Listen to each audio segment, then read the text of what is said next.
Part 1. You will hear a conversation between a student and a job advisor. First, you have some time to look at questions 1 to 5.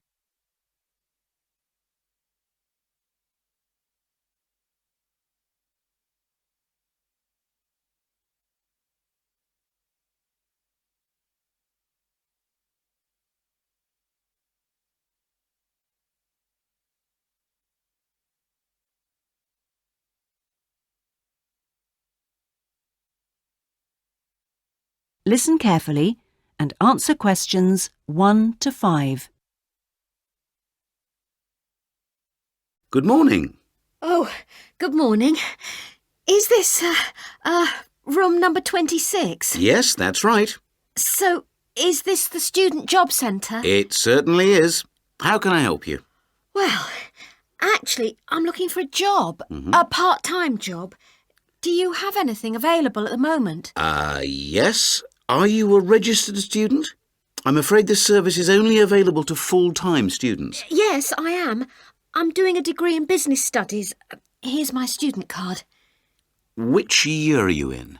Well, I've been at uni for 4 years, but I'm in the 3rd year because I took last year off. Right. Well, let's just have a look at what positions are available at the moment. There's a job working at the reception desk at the sports centre for 3 evenings a week. That's Wednesdays, Thursdays and Fridays. Oh, that sounds like fun, but unfortunately I have evening lectures, so that's not possible, I'm afraid. Is there anything during the day? OK, that's no good then. What about cleaning? There's a position for a cleaner at the childcare centre. Right. But you'd need to be there at 6 a.m. Does that appeal? 6 o'clock in the morning? Oh, that's far too early for me, I'm afraid. I'd never make it that early in the morning. Well, there was a position going in the computer lab for 3 days a week that might be OK. Here it is. No, it's in the library, not the lab. Clerical assistant required. I think it mostly involves putting the books back on the shelves. Oh, no, hang on. It's for Wednesday and Friday evenings again. No, I can't manage that because of the lectures. OK, I'm getting the idea. Look, I'll just get a few details from you anyway, and then we can check through the list and see what comes up. Before you hear the rest of the conversation, you have some time to look at questions 6 to 10.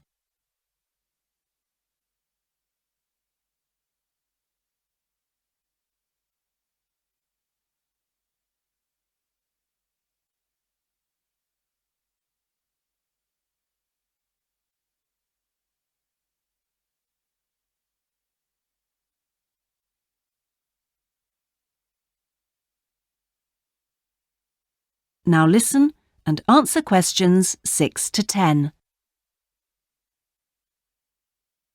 We'll fill in the personal details on this application form first, if that's OK. Yeah, that's fine. Now, what's your name again? Anita Newman. That's Newman. And your address, Anita? I'm in one of the halls of residence for postgraduate students. You know, International House. OK, that's easy. What's your room number there? Room B569. No, sorry, B659. I always get that wrong. I haven't been living there very long. Do you have any other skills? Typing, languages, that sort of thing? Well, I speak some Japanese. Right, I'll make a note of that. Now, let's see what else is available.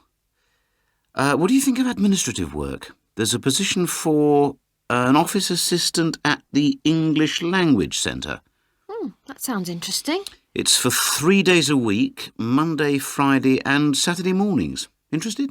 I was hoping to have Saturdays free, but I need the work, so... Can you tell me what the job involves? Yep, sure. It says here that you'll be required to deal with student inquiries and answer the phone. Oh, I'm sure I can handle all that without a problem. Great. Well, would you like me to arrange an interview for you? Say Friday morning around 10? Oh, could we make it a bit later? Unfortunately, I've got something to do at 10. Would that be OK? Not a problem. How about 11:30?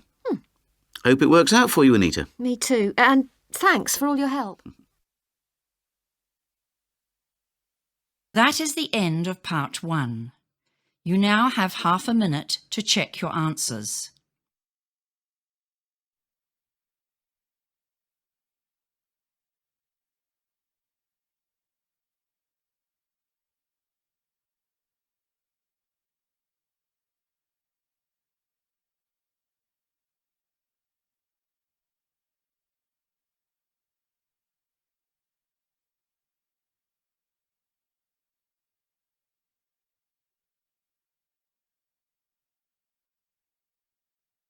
Now turn to part 2.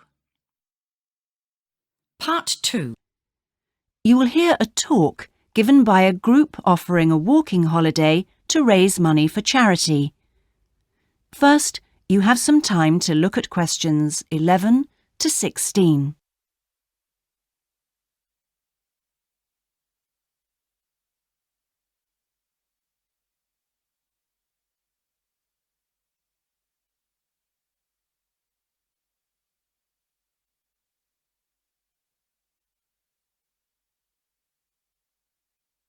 Now listen carefully and answer questions 11 to 16.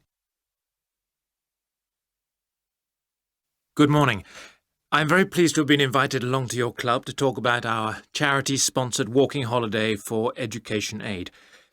I'll start by giving you a brief overview of what it entails. First of all, let me explain what we mean by sponsored here. This is where people promise to donate money to the charity if you achieve your goal, in this case to walk a certain number of miles.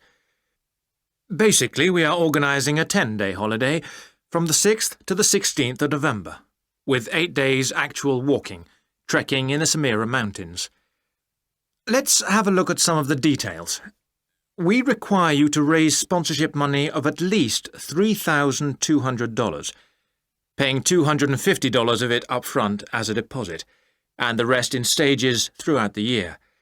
Out of this, about 35% will go on your expenses, and that leaves 65% guaranteed to go to the charity. Which brings me to the most important part. This trek is being specifically organised to help education in the Samira region. Last year we helped train teachers for the disabled, and this year we're focusing on the pupils. Each of the walkers' sponsorship money will go to help an individual special needs pupil in one of the mountain schools. In the second part of the talk, I'll be giving you a lot more details. But back to the basic information. Age limits. This is the second time we've run this kind of holiday, and on the first we even had an 80-year-old. But we found it was wise to establish limits this time. You have to be at least 18, and the top limit is now 70, though you need to obtain a health certificate from your doctor if you are over 60 years old. Now, the Samira Mountains are among the highest in the world, but you mustn't be too daunted. We will mainly be trekking in the foothills only, although there will be spectacular views even in the foothills. However, you will need to be extremely fit if you aren't now and you're interested in coming with us. You have plenty of time to get into shape. You'll be sleeping in tents, so you must have quite a bit of equipment with you, but you will be helped by local assistants. Your bedding and so forth will be carried by them. We ask that you only walk with a small rucksack with needs for the day. I don't think I've really said enough about the marvellous area you'll be walking in. Let's have a look at some of the sights you'll be seeing. Apart from these spectacular snow-covered peaks and valleys, there are marvellous historic villages. The area's been famous for centuries for making beautiful carpets, although recently there has been a trend to move into weaving blankets and wood carving. The people are extremely friendly and welcoming. We deliberately keep the party small in size to minimise disruption to people and landscape. Before you hear the rest of the talk, you have some time to look at questions 17 to 20.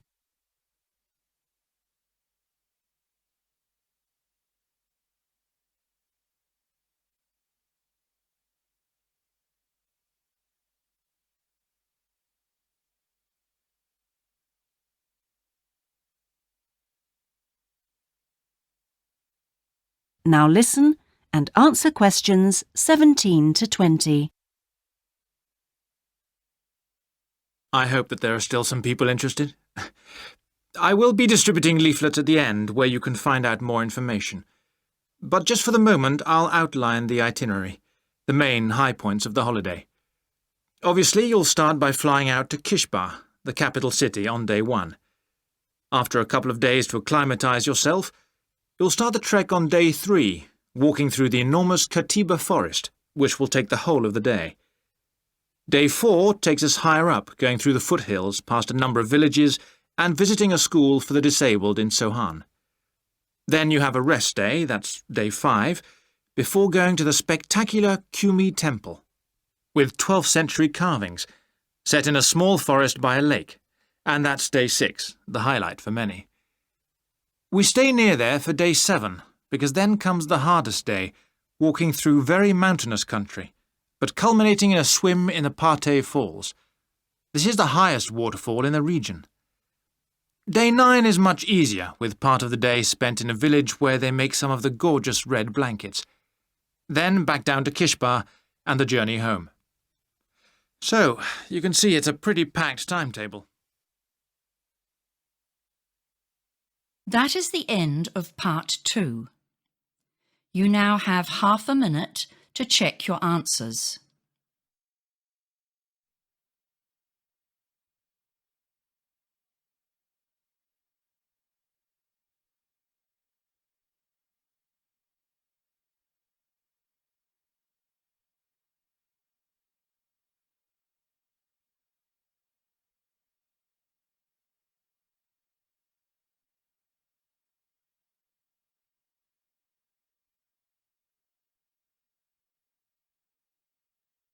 Now turn to part 3.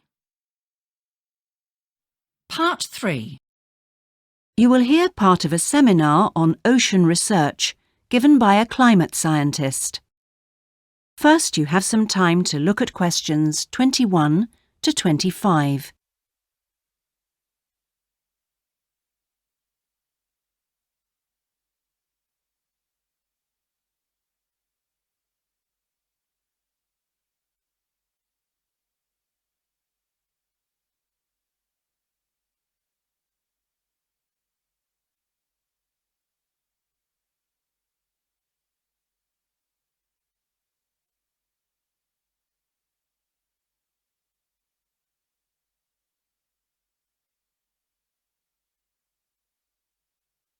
Now listen carefully and answer questions 21 to 25. Thanks to all of you for coming along today to hear about how the Robotic Float project is helping with ocean research. Well, first of all, we'll look at what a robotic float does and its use. So let's start with the device itself. It looks a bit like a cigar, and it's about 1.5 meters long. More importantly, it's full of equipment that's designed to collect data. So it can help us in building up a profile of different factors which work together within the world's oceans. Sounds like a big project. Isn't it too big for one country to undertake? That's quite true, but this project is a really good example of international cooperation. Over the last 5 years, scientists from 13 countries have been taking part in the project and launching floats in their area of ocean control. And next year, this number will rise to 14 when Indonesia joins the project. That's impressive. But let's move on to how floats work. The operational cycle goes like this. Each of the floats is dropped in the ocean from a boat at a set point and activated from a satellite. Then the float immediately sinks about 2,000 meters. That's 2 whole kilometers down in the water. It stays at this depth for about 10 days and is carried around by the currents which operate in the ocean at this level. During this time, it's possible for it to cover quite large distances, but the average is 50 kilometers. So, what is it actually recording? Well, at this stage, nothing. But as it rises to the surface, it collects all sorts of data. Most importantly, variations in salinity, that's salt levels, and the changes in temperature, a bit like underwater weather balloons. Then, when it gets back to the surface, all the data it's collected is beamed up to the satellite. After about 5 hours on the surface, the float automatically sinks, beginning the whole process again. What happens to the data? Well, the information is transferred direct to onshore meteorological stations, like our one in Hobart, and within 4 hours the findings can be on computers, and they can be mapped and analysed. Before you hear the rest of the seminar, you have some time to look at questions 26 to 30.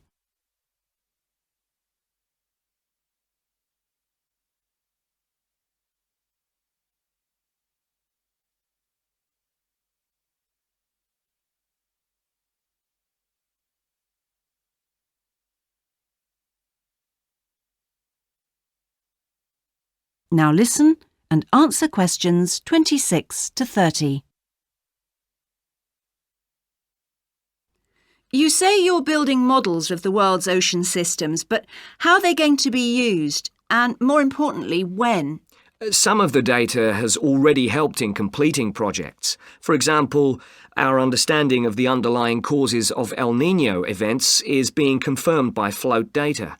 Another way we're using float data is to help us to understand the mechanics of climate change, like global warming and ozone depletion. That's part of an ongoing variability study, but the results are still a long way off. However, this is not the case with our ocean weather forecasting.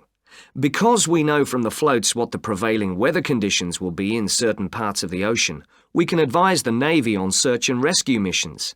That's happening right now, and many yachtsmen owe their lives to the success of this project. In addition, the float data can help us to look at the biological implications of ocean processes. Would that help with preserving fish stocks? Yes, and advising governments on fisheries legislation. We're well on the way to completing a project on this. We hope it will help to bring about more sustainable fishing practices. We'll be seeing the results of that quite soon. It sounds like the data from floats has lots of applications. Yes, it does. It's also a powerful agricultural tool. If we were aware of what the weather would be like, say, next year, we could make sure that the farmers planted appropriate grain varieties to produce the best yield from the available rainfall. That sounds a bit like science fiction, especially when now we can't even tell them when a drought will break. I agree that this concept is still a long way in the future, but it will come eventually, and the float data will have made a contribution. That is the end of part 3. You now have half a minute to check your answers.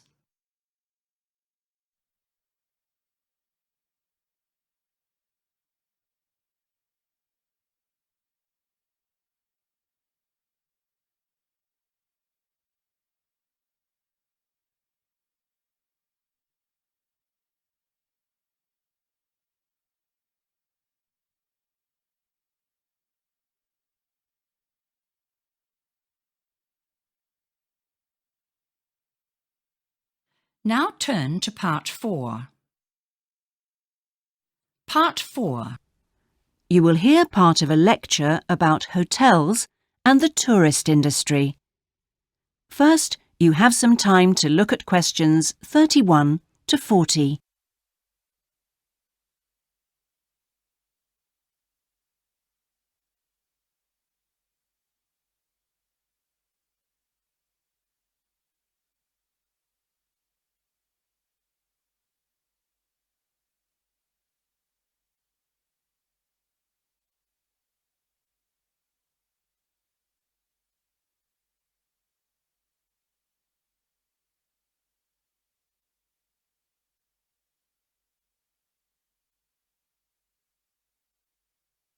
Now listen carefully and answer questions 31 to 40.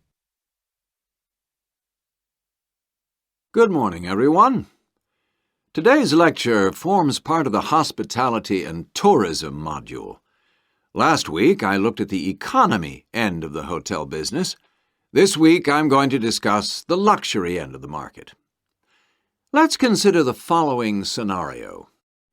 You wake up in the middle of the night in a strange hotel miles away from home, disoriented most probably from jet lag, when even the most expensive surroundings can seem empty and dispiriting.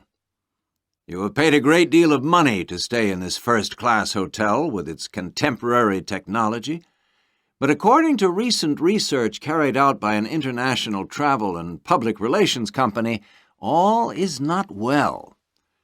The research suggests that even the most opulent, luxurious hotels seem to have underestimated the most basic needs of their customers, be they traveling for work or pleasure.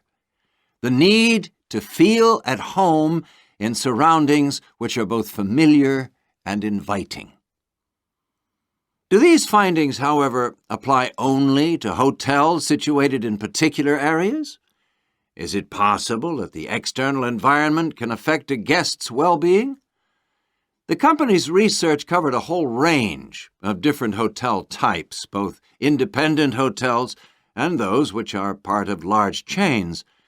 They investigated chic so-called boutique hotels in the heart of downtown business districts, stately mansions located in the depths of beautiful countryside, and plush hotels built at the edge of tropical beaches, surrounded by palm trees and idyllic blue ocean. And the research concluded that what was outside the hotel building simply didn't matter. This is a fascinating revelation, and those of you hoping to move into careers in the travel and leisure industry would be well advised to look at the findings in more detail. But back to the main point of this lecture, the need to feel at home. What can the hotel industry do about it? And is the very idea so subjective that it's impossible to do anything about it on a global basis?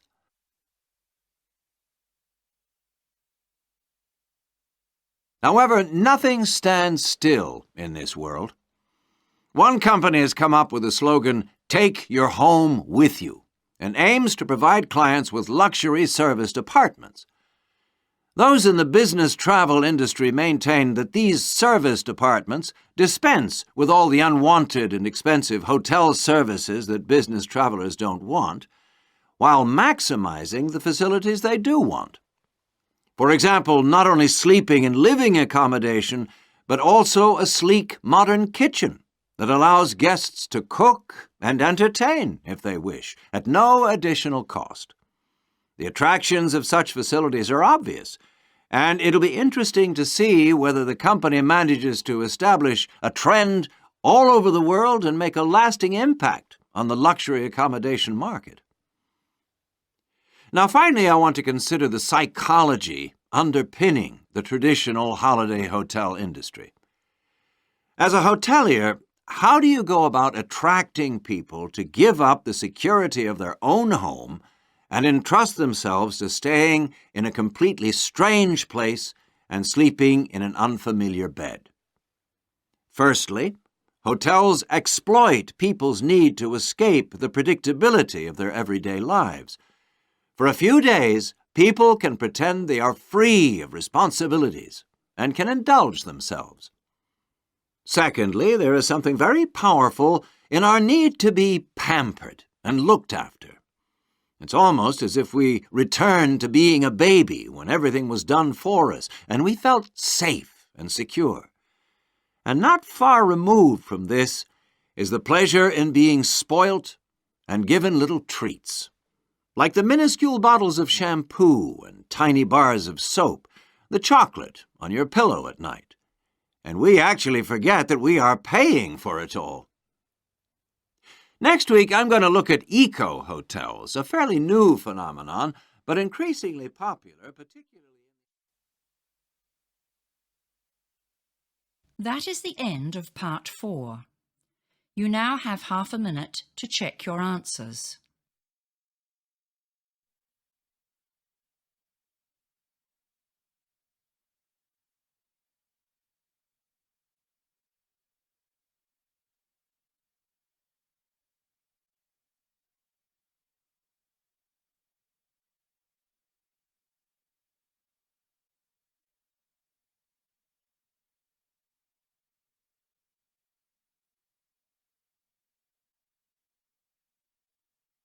That is the end of the listening test.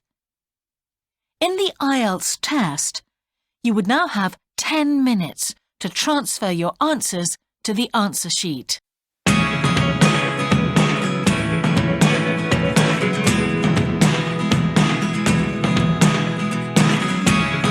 Never really know what's going on.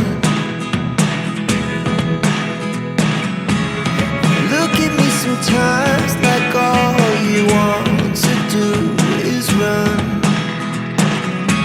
Hear me out, hear me out.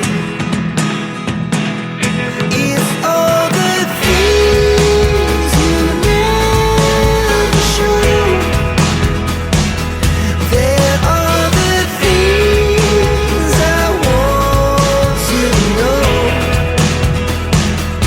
Secrets start in your heart so slow. But if